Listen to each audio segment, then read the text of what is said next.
రాధా మనోహర్ దాస్ ఇప్పటిదాకా ఒక కరడుగట్టిన హిందుత్వవాది లేకుంటే జాతీయవాది ఇవన్నీ అనుకున్నప్పుడు కరసేవకుడుగా కూడా 92లో వెళ్ళొచ్చారు. అప్పుడు జరిగినటువంటి సంఘటనలు సో ట్రెమెండస్, చాలా మందిని. అద్భుతం. అయితే మమ్మల్ని ఎక్కడో ఒక స్కూల్లో ఎక్కడో పెట్టారు, ఇటాల్సీలో దింపేశారు మమ్మల్ని. మేము ఏదో రైలు ఎక్కాం, ఐ థింక్ 92లో జీటీ ఎక్స్ప్రెస్. మమ్మల్ని అక్కడ ఇటాల్సీలో దింపేశారు. ఏవో నిన్నటో రొట్టెలు ఏవో ఉంటే బిస్కెట్లు వాటితో అల్లా సరిపెట్టి తర్వాత మళ్ళీ ఇంకో దాంట్లో తీసుకెళ్ళారు. మొత్తానికి ఫైనల్లీ మేము దాదాపు డిసెంబర్ 6, 92 అంటే నవంబర్ 28 ఎప్పుడో ఒక ప్రెస్ మీట్ పెట్టి పబ్లిక్లో జై శ్రీరామ్ అని చెప్పుకుంటూ మేమంతా రైలు ఎక్కాం, వెళ్ళాం. అదే అక్కడ దింపారు ఇటాల్సీలో. అక్కడి నుంచి మళ్ళీ ఇంకో రైల్లో. మొత్తానికి మంచి చలికాలం కదా డిసెంబర్, అద్భుతంలేండి. అది అంతా తలుచుకుంటేనే ఆనందం. అక్కడ మాకు టెంట్లు వేశారు, కింద గడ్డి ఏవో ఆ పరుపులు ఏవో వేశారు. మాకు అన్ని పూరీలు చపాతీలు ఇవే.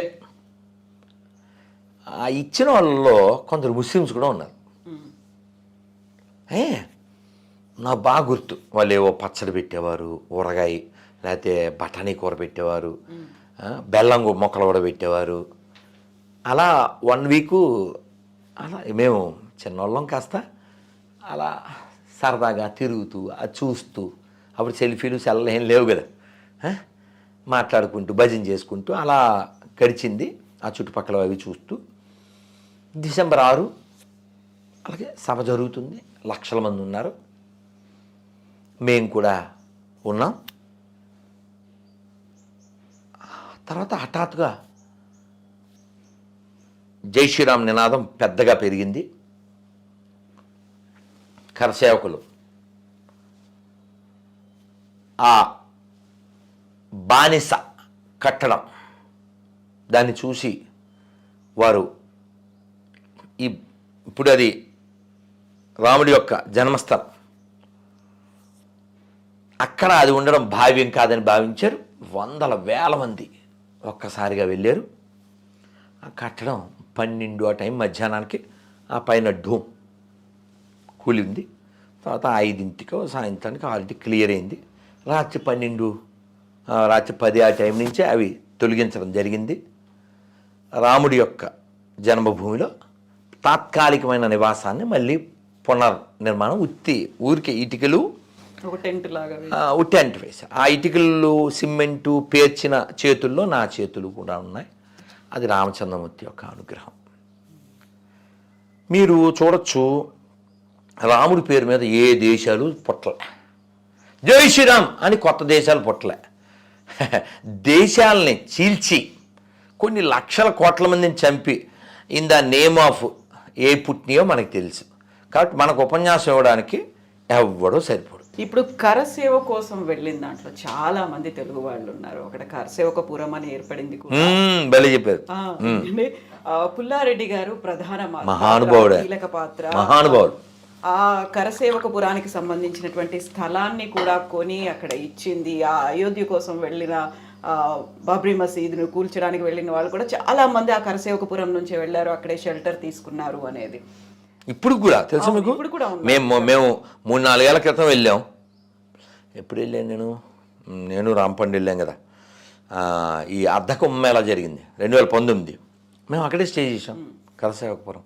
ఇప్పటికి కీలకమైనటువంటి నిర్ణయాలు కావచ్చు అవన్నీ కూడా అక్కడే కరసేవకపురంలోనే జరుగుతూ ఉంటాయి.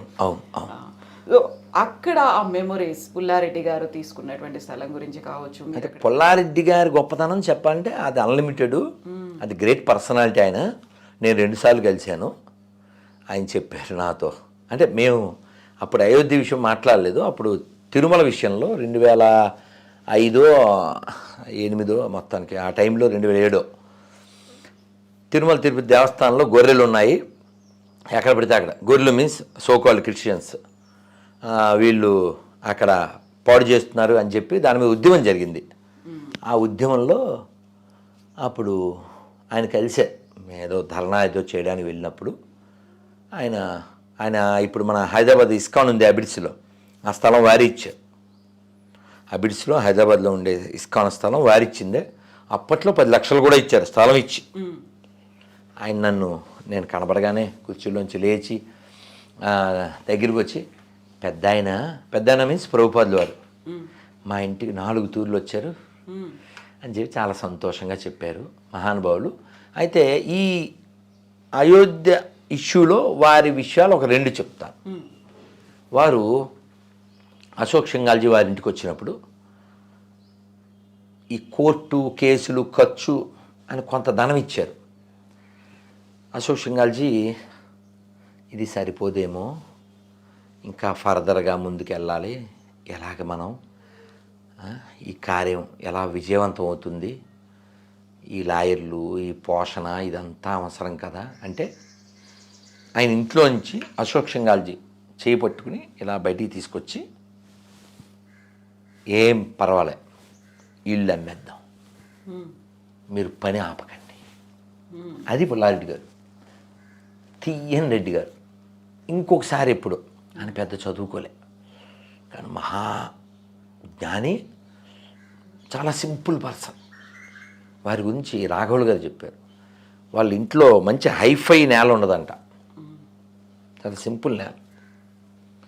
జీతం పనోళ్ళతో పాటు వాళ్ళ అబ్బాయికి కూడా ఇస్తారట ఆయన ఉన్నప్పుడు. మాకు అల్లుడికి కూడా, మాకు జీతాలు ఏంటి, మీరు పని చేస్తున్నారు తీసుకో అసలు.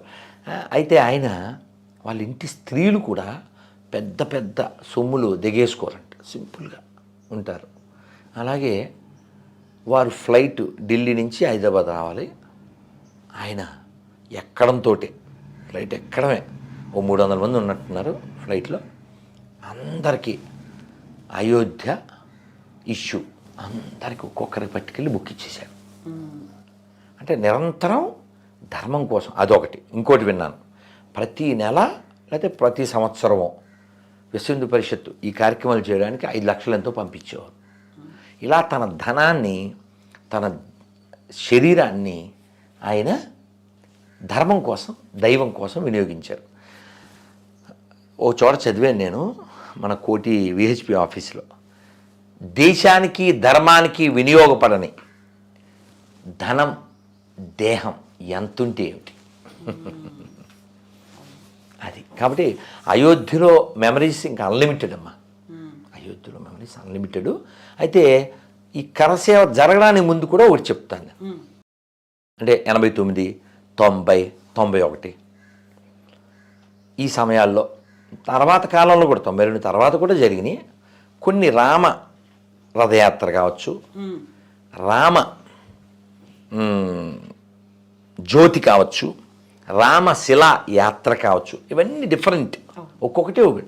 మేము కొన్నిటిలో ఉన్నాం, రామజ్యోతిలో ఉన్నాం, రామశిలాయాత్రలో ఉన్నాం, రామ రథయాత్రలో ఉన్నాం. ఇలా చాలా జరిగినాయి. మాకు 90లో ఓ పాట పాడించారు, నా బాగా గుర్తు, అంటే ఇప్పటికి 33 ఏళ్ల క్రితం. పల్లె పల్లె కదిలే శ్రీరామ రామ రామ, విల్లు చేత బూనే జయ రామ రామ రామ, విధర్మీయ విద్రోహుల కూల్చగా ధర్మయజ్ఞ సంరక్షణ చేయగా. ఎప్పుడుదండి ఇది? 33 ఏళ్ల క్రితం. ఈ మాటలు మీకు అర్థమైపోయినాయిగా. విధర్మీయ విద్రోహుల కూల్చగా ధర్మయజ్ఞ సంరక్షణ చేయగా.